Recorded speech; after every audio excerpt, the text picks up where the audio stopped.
Eu sou Marco Túlio Costa, escritor, e hoje, ao terminar a leitura de uma obra que vou comentar um pouco adiante, eu senti um diálogo de ideias com um livro que eu lancei recentemente, chamado Marte Declara Paz.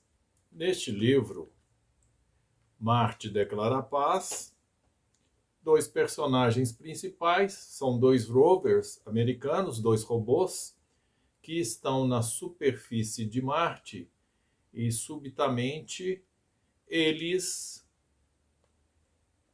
têm a noção de sua própria existência. Eles passam a ter, digamos, uma alma, um espírito, um pensamento, uma consciência.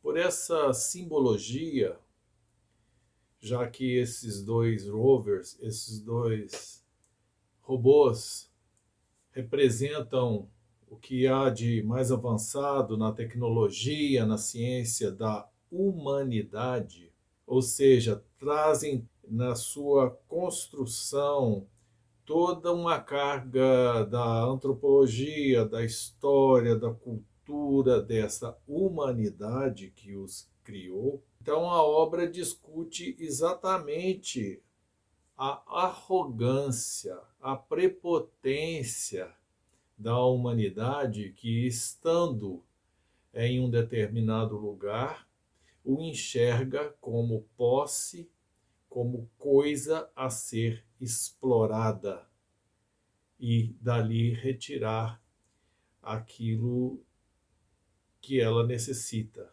Ou seja, vê o planeta como fonte de recursos. Por desentendimentos ideológicos, esses dois rovers brigam e decidem dividir Marte ao meio, uma espécie de tratado das Tordesilhas. Se você está interessado neste meu último lançamento, é só entrar em contato através desse WhatsApp que está aparecendo aí.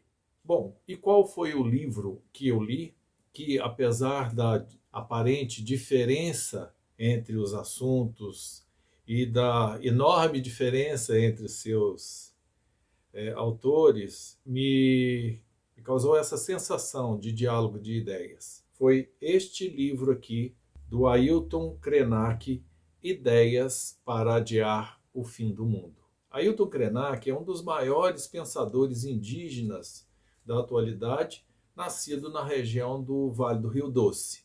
Esse rio, que está em estado de coma após o rompimento da barragem da Samarco, é chamado pelo povo Krenak de Vatu e é considerado avô daquele povo. Ideias para adiar o fim do mundo, como comenta o seu autor, não é uma listagem de providências a serem tomadas para evitar o completo desastre que a humanidade vem montando ao longo desses séculos. Como explica Eduardo Viveiros de Castro, que produziu ali um pós-fácil muito interessante, Ailton produziu com essa obra, que é tirada de uma de suas palestras. Ele estaria com este livro montando aquilo que ele próprio chama de a história da descoberta do Brasil pelos índios. Ou seja, é uma contra-história que mostra como a cultura dominante do Estado brasileiro se abateu sobre esses povos originários de nosso país.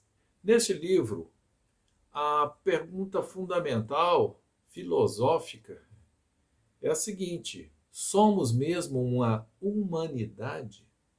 Neste livro, o ativista Ailton contrapõe as culturas originárias das Américas, da África, da Oceania, enfim, todos esses povos, à cultura europeia, uma cultura que teria construído geração após geração a ideia de humanidade, a sua própria idealização do que era ser humano.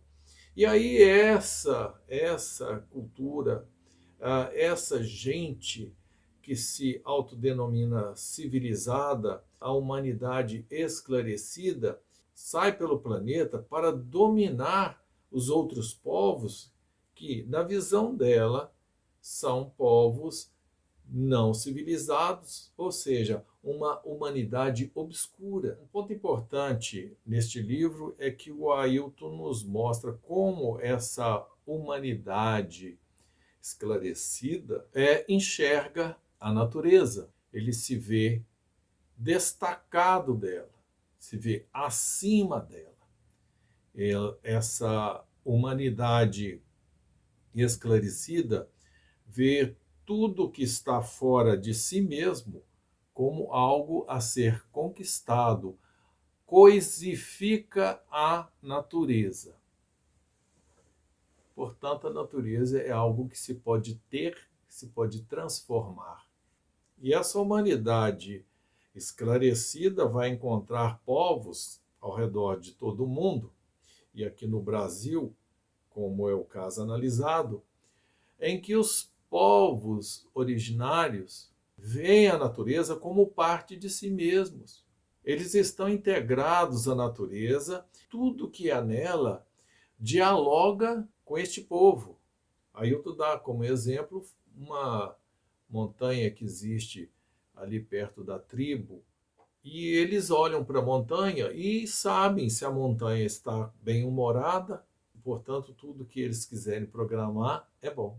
Ele, inclusive, cita os Yanomamis, que chamam o homem branco de povo da mercadoria, ou seja, tudo para o homem branco é uma mercadoria, tudo para ele é motivo de troca, de interesse, de negociação. Ele próprio é uma mercadoria. Ou seja, as pessoas se definem pelas coisas. Já nem é coisificar a natureza, transformar uma montanha em simples amontoado de terra, de pedras e minerais. O rio é meramente um curso de água. Estamos falando da coisificação do próprio homem. De fato, nas aulas de história, ouvimos sobre esses povos europeus com dúvida a respeito do seguinte ponto: se essa gente que habitava a África, essa gente que habitava as Américas, eram providos de alma, não reconheciam aqueles habitantes como seres humanos.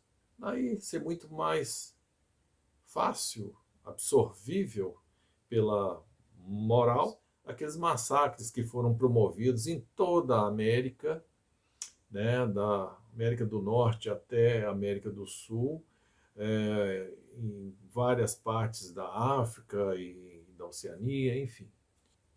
E Ailton Krenak, então, conclui lá que para esse governo, ou para o homem branco de forma geral, esses povos originários podem ser aceitos na humanidade desde que façam parte desse projeto de extermínio da natureza.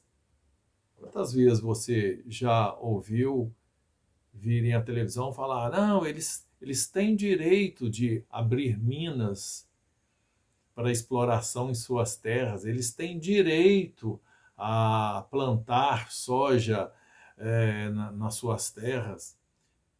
E eles nos faz pensar o seguinte: há 500 para 600 anos, os povos originários suportam o homem branco, suportam tudo que a tal da humanidade esclarecida vem fazendo à natureza por não se sentir parte dela. Eles estão resistindo. A dúvida que ele coloca é o seguinte: não sei se os brancos vão suportar isso. Este é um livro que eu acho que você deve ler. Deve ler fazer suas reflexões. É livro para ser lido de um fôlego só. Aliás, é no livro que está aí esta citação do Levi-Strauss: o mundo começou sem o homem e vai terminar sem ele. Se você está gostando dos nossos papos, inscreva-se no canal, deixe seu joinha e até a próxima.